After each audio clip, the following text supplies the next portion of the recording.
Hello, everybody, and welcome to One Question with Pastor Adam. And I am Adam, and I am pastor to believers and to doubters, to unfaithful Christians and to faithful atheists. And Jesus was not afraid of questions, and neither are we here at One Question with Pastor Adam. So we are going to talk about the questions. And hey, this is my first time going live on Instagram through this process of the podcast. So if you're watching on Instagram and you like this, say hi. Give me a shout out there. So we are live here on Fridays at 1 o'clock. Love the engagement that we have. So if you have comments or questions about the topic today or any Christian topic or religion topic, feel free to put those in the chat section.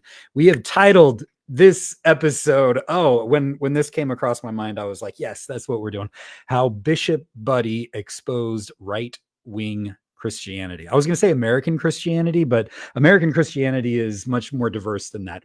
Right-wing Christianity. So you have seen the video, I am sure, of Bishop Budde preaching at the prayer breakfast earlier this week and imploring for mercy. Kenton from Dallas, good to see you, my friend. Imploring for mercy from the president. And this has created quite the firestorm in the United States. And I thought it'd be interesting for us to talk about. So Cliff, welcome. Cheryl, welcome. And Princess, good to see you as well. I am going to read what Bishop Budde said. And if you have thoughts, comments on this, would love to see them in the chat section. Bishop Budde says this: "Let me make one final plea, Mr. President. Millions have put their trust in you. And as you told the nation yesterday, you have felt the providential hand of a loving God." That's beautiful. Like, Trump interprets being saved from the bullet shot as God's providential hand, and amen to that. If that's how he interprets it, that's what God is like. God is the one who is loving. And my view of God is not so much that God manipulates world events and things. We're responsible for them. But if somebody sees a loving God in the act of Trump not getting shot, all the beautiful, awesome. That's what God is like, not just for Trump, but for everybody, including undocumented immigrants, trans people. That's the kind of love that God gives to everyone. The Gospel of Luke, we're in the Gospel of Luke this year at the church. And in Luke chapter 6, Jesus says that you are to love your enemies. Why? Because that's what God does. God God is kind to the wicked and the ungrateful, I think is what it says in Luke chapter 6. That's God's love is for everybody, including those of us who think we're righteous and deserve it, and those who aren't, right?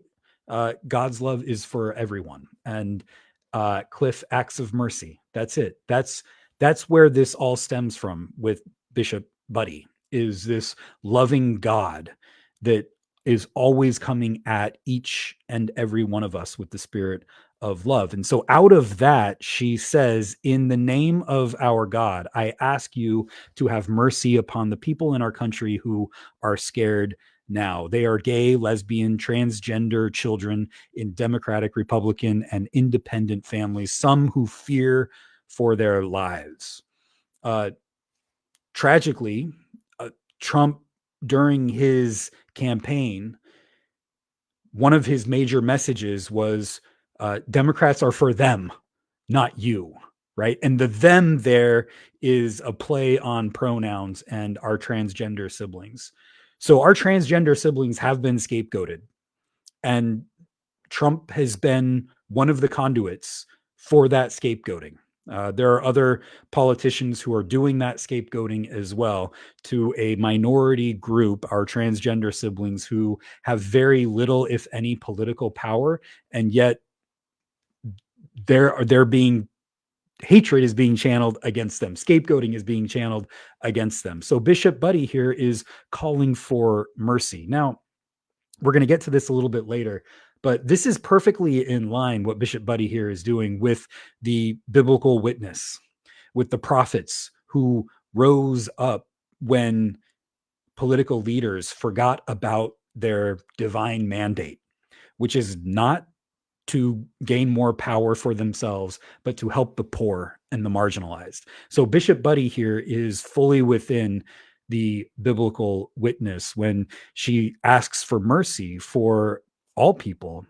And she goes on to say the people who pick our crops and clean our office buildings, who labor in poultry farms and meat packing plants, who wash the dishes after we eat in restaurants and work the night shifts in hospitals. They may not be citizens or have proper documentation, but the vast majority of immigrants are not criminals. And this is another place where Bishop Budde is standing up with the marginalized, because scapegoating our transgender siblings was one of the ways that he won, and also scapegoating undocumented immigrants who are routinely shown through studies to be actually not the ones that we should be afraid of committing crimes.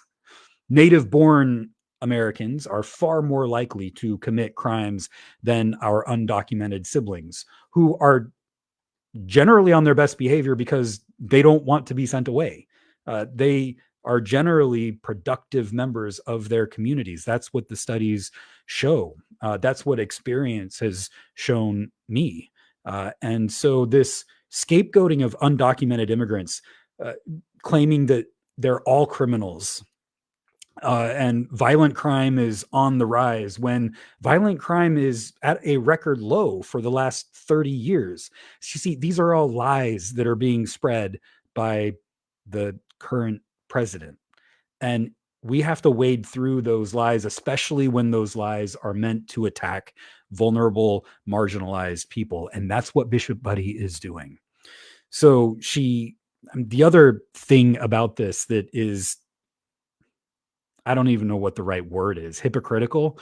Uh, if you Google Donald Trump and undocumented immigrants, you will find a Washington Post article that shows that Donald Trump was hiring undocumented immigrants to work at his own businesses, his golf courses, restaurants, casinos, hotels, while he was president during his last presidency. And not just at the beginning, but in 2019, like 3 years into it, near the end of his presidency, he was still hiring undocumented immigrants. You've seen farmers, I'm sure, say, yeah, we voted for Trump and we don't think he's being serious in trying to get rid of undocumented immigrants because our economy would just fall apart. So I don't know what he's going to do. I would suspect that he's going to feel a lot of pressure to make do on his promises, and how far he can get in that when it comes to our undocumented siblings, I don't know. I hope he doesn't get very far at all. So Bishop Budde here is asking for mercy.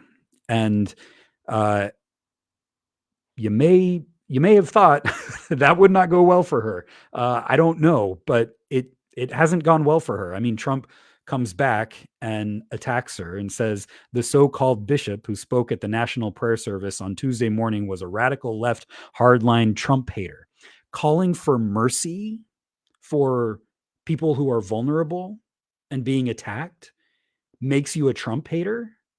Like, what world are we living in? This is crazy backwards. Like, she brought her church into the world of politics in a very ungracious way. I don't know how she could have been more gracious, unless she just failed to do her duty as a clergy person and avoided the topic of how our political leaders are scapegoating marginalized people. That would be clergy malpractice in that scenario. she has to say something about protecting the most marginalized in our community, in our nation. It would be clergy malpractice not to. She was nasty in tone and not compelling or smart. She was very timid in tone. She was not nasty in tone. These are just the lies, the positioning that Trump is doing in order to channel hatred now against Bishop Budde. She failed to mention the large number of illegal immigrants that came into our country and killed people. Again, this is scapegoating of our undocumented immigrants.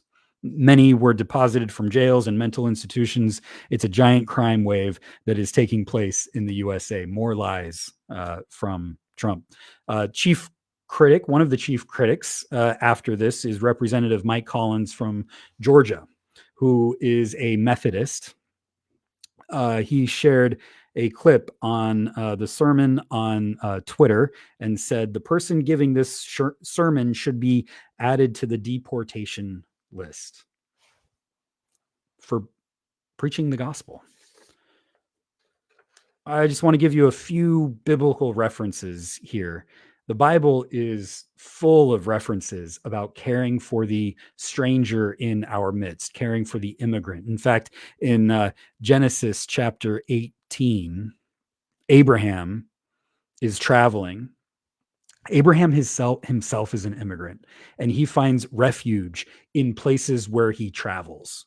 Like if Abraham was in the United States today and God called him on a mission, him and Sarah called them both on a mission to journey to a new land, the US would kick him out. We would call him an illegal immigrant.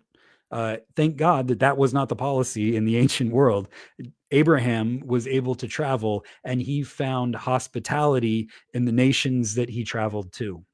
Abraham, as he's traveling out in the desert, he himself looks up and sees three men standing nearby. And Abraham says to them, "Oh my gosh, you're strangers. You're clearly out to get me. And I must hide and protect myself from you because we know that you're a criminal because you're a stranger." No, he doesn't say that. What he says instead is, "Hey, come on over and let me feed you. Wash your feet here. This is a safe place for you." Right? He doesn't have a mentality that these people are evil enemies out to get him. In fact, he welcomes the stranger because that's what our faith calls us to do. In Leviticus chapter 19, 33 to 34, it says, "When a foreigner resides among you in your land, do not mistreat them. The foreigner residing among you must be treated as your native born. Love them as you love yourself, for you were foreigners in Egypt. I am the Lord your God." The impetus here is to empathize with foreigners. Because what? You were once foreigners in the land of Egypt. You know what it is like to be a foreigner, to be a stranger in a strange land. You know what it's like to be an immigrant. And when they were foreigners in Egypt, they were treated harshly. They were slaves. God says, don't do that. Don't do that to the foreigners among you. You must treat them as the native born. I'm just telling you these things as biblical values, as Christian values of how to treat the stranger. Exodus says the same thing. Do not oppress the foreigner, for you yourselves know how it feels to be foreigners because you were foreigners in Egypt. This is the mercy that Bishop Budde is calling our politicians to live into when it comes to foreigners here in the United States. Deuteronomy chapter 10 says that God defends the cause of the fatherless and the widow and loves the foreigner residing among you. God loves the foreigner residing among you. What does that mean? That means you should too. That means you should too. Isaiah 10. I wanted to highlight this because the prophets, as I mentioned earlier, rise up during times when politicians fail to live out their divine mandate, which is not to hoard more wealth for themselves, but to care for the most vulnerable among them. So Isaiah chapter 10 says this, "Ah, you who make iniquitous decrees." Those are the political leaders of Israel at the time.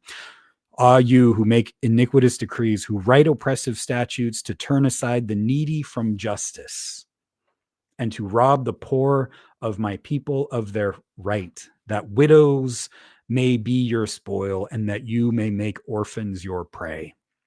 Widows and orphans are kind of the catch-all phrase for the most vulnerable among us. Isaiah says that, threw the paper down. I'll grab it again. Isaiah says that you turn aside the needy from justice. The needy is anybody in need, including foreigners, including immigrants in our midst. You turn them away. Isaiah says, don't do that. That's not your job as a political leader. This is what Bishop Budde is in line with the biblical prophets here. Turning to the New Testament, and this is really it. This is what I'm wanting to focus on, is that in the Gospels, especially in the Gospel of Matthew, Jesus has this phrase, and he's quoting the prophet Hosea. Jesus says that God desires mercy and not sacrifice. And he says it in the midst of religious leaders who accuse him and others of not following the law. And Jesus doesn't say, actually, you're interpreting the law wrong. No, Jesus says, it's far more important for you to show mercy to people than for you to sacrifice people because of the law. So the first time Jesus does this is in Matthew chapter 9, where he's sitting with tax collectors and sinners, and he's eating with them. And the Pharisees come and they say, "Why is your teacher eating with tax collectors and sinners?" And Jesus says, "Go and learn what this means. I desire mercy, not sacrifice." Jesus is associating with people who are bad, that our religious text says, hey, those are not people you're supposed to associate with. You might get guilt by association, right? Jesus here reverses that. He reverses that whole religious dynamic, guilt by association. No, Jesus is here to love everyone, especially those that the religious leaders, political leaders accuse and scapegoat. That's where you will find Jesus in this world. Why? Because Jesus desires mercy and not sacrifice. The second time he quotes this is in Matthew chapter 12, where he and some of his disciples are plucking heads of grain on the Sabbath. And the religious leaders come to him and says, hey, you and your disciples are doing what's not lawful on the Sabbath. Jesus doesn't say to them, you are interpreting that law incorrectly. Actually, it's perfectly fine for us, according to the law, to pick on the Sabbath. No, he doesn't say that. In fact, what he says is that, yeah, well, King David did it. King David broke the law, right? There is precedent for breaking this law. Why? Because the law of compassion is more important. The law of mercy is more important than any law that would lead us to sacrifice others. So Jesus says, go and learn what this means. I desire mercy, not sacrifice. So Bishop Budde is fully in line with the biblical prophets. She's fully in line with Jesus. She is doing one of the things that I think is so important for us to do, which is reclaim Christianity, because we are seeing two forms of Christianity emerge, and we've been seeing it for quite a while. One is framed around mercy. The other is framed around sacrifice. There's a merciful Christianity. There's a sacrificial Christianity. Jesus says, I desire mercy, not sacrifice. I mean, when we've got people who are basically funding Donald Trump's campaign and now have this made up position, Doge, in his cabinet, may have his own office in the White House, going around giving Nazi salutes twice. You know that this is sacrificial. Like this, we are We are on the precipice of sacrificial Christianity. Bishop Budde is calling that out. She's naming it. And she didn't do it intentionally. She was naming merciful Christianity. She was naming mercy, and the sacrificial Christianity strikes back. So Jesus says, I desire mercy, not sacrifice. Matthew chapter 25, verses 31 through 40 is also critical in this conversation. Why? Because here Jesus says that at the end of time, the nations will come to him and they will be judged. The nations will come and they will be judged by how they treated the poor in their midst, the vulnerable in the midst. All the nations shall be gathered before him, Matthew 25 says, and the king will say to those on his right hand, come, you that are blessed by my Father, inherit the kingdom prepared for you from the foundation of the world. For I was hungry and you gave me food. I was thirsty and you gave me something to drink. I was a stranger and you welcomed me. I was naked and you gave me clothing. I was sick and you took care of me. This is merciful Christianity that Jesus is talking about. And the nations will be judged by it. National systems, political systems will be judged by how well they lived into this vision of caring for all people, including the stranger in their midst.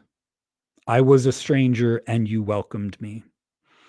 Jesus here for Christians is saying that he is, if you're looking for Jesus in the world, he is in the most vulnerable. That's what Matthew chapter 25 is saying. I was hungry and you gave me food. I was thirsty and you gave me something to drink. I was a stranger and you welcomed me. Where are you going to find Jesus in this world? In the most vulnerable, in the stranger, in the immigrant. And what we do to the immigrant and the stranger, we're doing to Jesus. That's what Jesus is saying. Now, some people, some sacrificial forms of Christianity says that Jesus isn't talking about everybody. It's just people who are Christians, because Jesus says, just as you did it to the least of these who are members of my family, you did it to me. So they'll find ways to try to limit what Jesus is talking about here. But that's false. Jesus isn't talking about members of his family that are in his little religion. The members of Jesus's family are the vulnerable and the marginalized in our world. Those are the least of these. Those are the members of Jesus's family. So here we are. One final one. Hebrews chapter 13, verse 2 says this. Hebrews is a letter in the New Testament, by the way. Do not neglect to show hospitality to strangers, for by doing so, some people have entertained angels without knowing it. This is a reference back to Abraham that we started off with, Abraham and Sarah, who showed hospitalities to strangers. And those strangers are angels. Why? Because all of the strangers in our midst are angels, deserving to be treated with the holiness that they are. That's one of the things that Bishop Budde did that was so important, was talk about the sacredness of being human. Genesis chapter 1 says that God created humans in the image of God. In the image of God, God created them. This is like the foundational ethical principle of the Bible. All people are created in the image of God. All people have this sacredness to them and should be treated as such. The closest thing to God that you have in this world is the image in your fellow human beings, is the image in Trump, is the image in our immigrant neighbors, undocumented immigrant neighbors. How do we treat everybody, even those that we call our enemies, as if they had the image of God in them? Sometimes it means creating boundaries for people. Sometimes it means rising up like Bishop Budde did in a way that advocates for the most vulnerable among us. And she was so humble. She was so, like, as I said before, almost timid in doing this. To say that she wasn't gracious and that she was nasty in it is, I think, to miss the point. So, main thesis of this episode is that Bishop Budde is exposing American Christianity and giving us two options. Jesus says, I desire mercy, not sacrifice. Those are our options. We live into a merciful Christianity for everybody, or sacrificial religion. I don't even want to call it Christianity, a sacrificial religion that doesn't look anything like Jesus Christ, but looks like sacrificing others, including the most vulnerable among us, because it gives certain people a sense of power. It's pathetic. It's pathetic. So, all right. So let's get to some comments. That was my half-hour screed. Thank you for listening.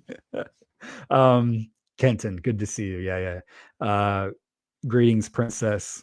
Cheryl, yeah, she rocks. Yeah. Acts of Mercy, Cliff. Yep. Hello, Melanie. Ellen says, sharing, thank you for discussing Bishop Budde and pressing her name message forward. She's, yeah, the Bishop of Washington, D.C. I'm glad that she took the opportunity to do that because, as I said before, it would have been clergy malpractice not to. So, Cliff says the ones who keep our overpriced foods from rotting in the fields. Yeah, in Georgia a couple of years ago, you can Google this and find it. Articles on it in Georgia, and I think they also did this in Florida. They actually tried to uh, to send undocumented immigrants away, and all of the crops in the field rotted. Now, that tells you something about the American economy, that we rely on undocumented immigrants to do this work that nobody else will do, and the unjust system of all of that, because we're paying them much cheaper wages than we would anybody else. If we were a more just system, we would be advocating for undocumented immigrants to be paid a just wage. That would be biblical justice in the United States. But yeah, Cliff, I mean, that's what the farmers. There was a farmer on CNN who was interviewed. Do you think Trump is serious about sending undocumented immigrants away? Oh no, he wouldn't do that. It would destroy our economy. Cliff, that's what you're getting at. Yeah. Melanie, ICE arrested about 150 immigrants yesterday whose only crime was being in this country illegally. Yeah, I mean, that's one of the things that's the part of the injustice of the American system, is that our economy demands undocumented immigrants to come and work. Even, Trump hired them for his businesses, and here he is scapegoating them. The hypocrisy of it is off the charts. But yes, the unjust system in the United States, the economy demands that we have undocumented immigrants come and work for us. And then we treat them like this. ICE arrests them and sends them away. We end up scapegoating them. It's demonic. The American system is demonic. Hi, Jeff. Melanie, that may be part of the problem. Trump doesn't give one F word about the economy. That's right. Yeah. Sharon, I'm with you. She was the epitome of grace, Cliff says. I don't. Yeah. I mean, I'm with you, Cliff. Melanie says, I saw a post by a Republican official who said her sin was the sin of compassion.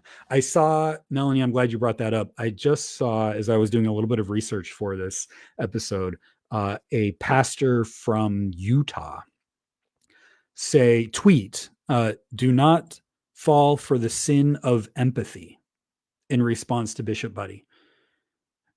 There are right-wing Christians calling empathy a sin.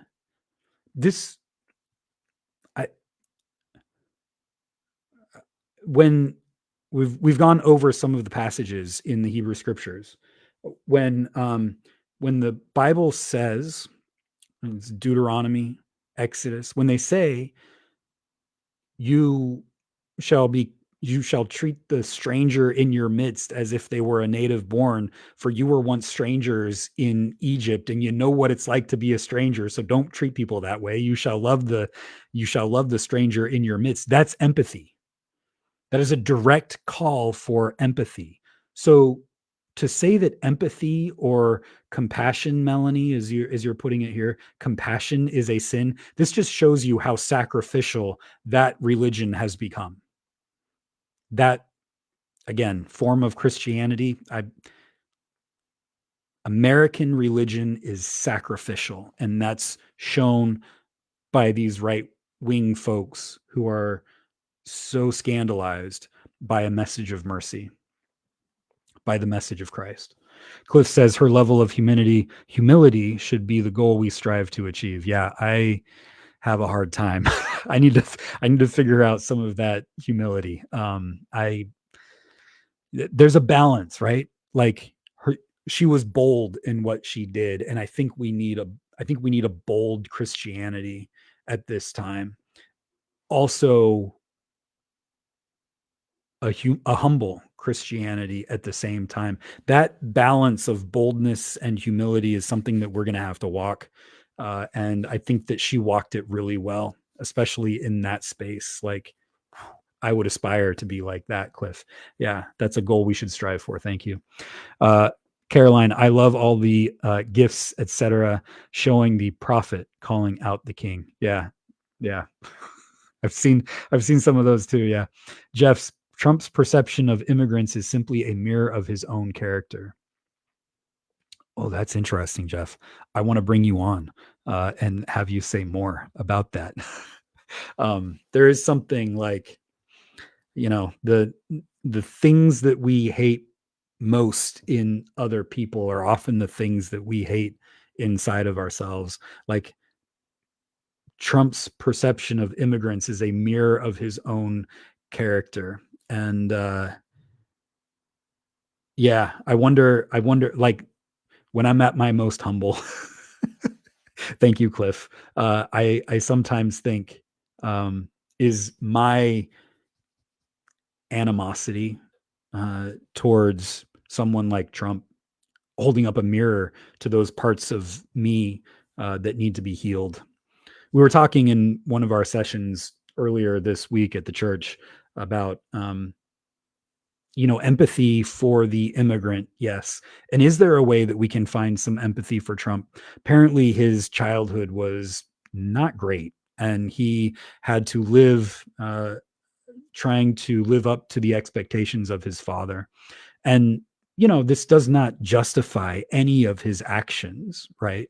But a childhood like that, where you constantly had to earn the love of your father, is ripe for creating someone just like Trump, a narcissist, uh, somebody who doesn't know how to handle their own inner hatred and so projects it upon others, and most likely the most vulnerable because they don't have a defender. That's what bullies do. And so, can we have empathy for everyone, including Donald Trump? Yes, but that doesn't mean that we sit back and let all of these things happen. Thank God for the judiciary system. I'm not talking about the Supreme Court, but beyond that, that is suing Trump for some of these executive orders that he's trying to do to stop them from happening. Right? I mean, pray that they work, right? And thank God that they're there doing their thing. Haley, good to see you. Pastor Adam, Reverend Marianne, Buddy, and Nadia Bowles Weber. Oh, man. Unity, love, and mercy. Thank you for preaching the gospel. Good news. Good news. Haley, it's good to see you. Tony says, I'm first generation Portuguese and English is my second language. I know what it is like to be ostracized and have rocks thrown at me while an adult yells, go back where you came from. It's a hurt that cuts deep. Tony, thank you for sharing that, Tony. That I just want to give you a hug. Thank you for sharing that, Tony. We're working for a day when that never happens. Jeff says Trump is doing what is evil in the sight of God. Yep. And we need prophets like the biblical prophets to rise up and name that and point to a better world. Sorry, I may butcher your name, and Anik. But Anik, thank you for being here. Says thank you for taking the time outside of a Sunday to come to the table for your concerned followers. The Episcopal Church is well known for welcoming all, and I am proud of the church for preaching the gospel to ask for mercy. Blessed Anik names it right here. Blessed are the merciful, for they will be shown mercy. Thank you, Anik. Elizabeth, hello to you. Tony, that happened in the 1960s. Thank you for sharing, Tony. Yeah. Elizabeth, ICE is in my town right now doing raids, and everyone is freaking out. They just left the hospital. Yeah. One of the things that I've heard from podcasters that I listen to is that Trump is likely going to send ICE raids to blue cities, to blue states, to cripple those economies, because he knows that those getting rid of undocumented immigrants is going to destroy the economy. So he's going to want to destroy the blue state economies and target them, as opposed to red states where you've got farms and things. So that's pretty diabolical if that's what his plan is going to be. Raids at a hospital are some kind of hell on earth. Elizabeth, that's some evil stuff. There are sheep that think they're goats in that story. Yeah, Kenton, that's good. There are sheep that think they're goats. That's the internal reflection of a sheep that recognizes the harm that they've done, even as a sheep. There is a sense in which we're all in this human story together that is full of mercy and sacrifice. God desires mercy. There are parts of me that desire sacrifice. We're all in this. I mean, that's part of the humility I think that Cliff is getting at, right? Like, there are sheep that think they're goats because they are aware of the harm that they have caused, and hopefully the sheep are able to incorporate that and heal that in their lives, because focusing on that can lead to some deep depression. But yeah, so healing from the harm, the ways in which that we have lived into sacrificial religion is a key story. It's not just Trump and the right wing that does that. I find myself doing that too. I'm not going to project that onto any of you. That's for all of us to figure out on our own. But yeah, thank you for that, Kenton. Beautiful. Hi, Joyce. Good to see you. Tanya, sin of empathy. What? Yes. What the what? The reason I deconstructed was so I could sin more, specifically the sin of empathy. That's good, Kenton. Ellen. Oh, Kenton, you've got me laughing. Ellen, the sin of empathy. They haven't read Hebrews 4:15 through 16. It's the dictionary definition of empathy applied to Jesus. All right. I read Hebrews 13:12, and Ellen, I'm going to bring up Hebrews 4:15 through 16 now.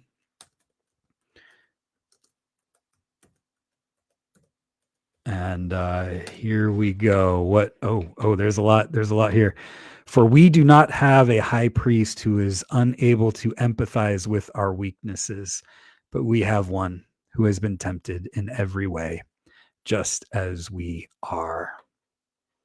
There's some beautiful empathy right there.